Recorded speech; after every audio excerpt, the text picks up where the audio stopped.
தமிழ்நாட்டிற்கும் மாண்புமிகு பிரதமர் அவர்களுக்கும் உள்ள தொடர்பு பல ஆயிரம் ஆண்டுகளுக்கு முன்பான தொடர்பு.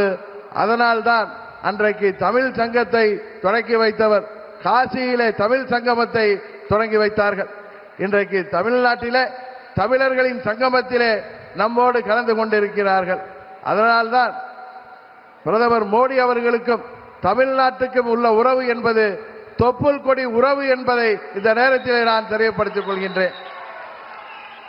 இன்றைக்கு அவருக்கு துணையாக மாண்புமிகு பிரதமர் அவர்களுக்கு துணையாக தமிழ்நாட்டிலே நமது தேசிய ஜனநாயக கூட்டணியின் தலைமையேற்றிருக்கின்ற பச்சை தமிழர் அருமை அண்ணன் EPS அவர்களும்,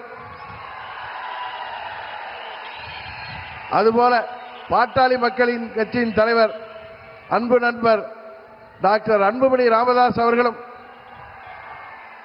தமிழ் மாநில காங்கிரஸ் கட்சியின் தலைவர் அருமை சகோதரர் GK வாசன் அவர்களும் இங்கே மற்றும் நமது தேசிய ஜனநாயக கூட்டணியைச் சேர்ந்த அனைத்து தலைவர்களும் இங்கே வருகை புரிந்திருக்கின்றார்கள்.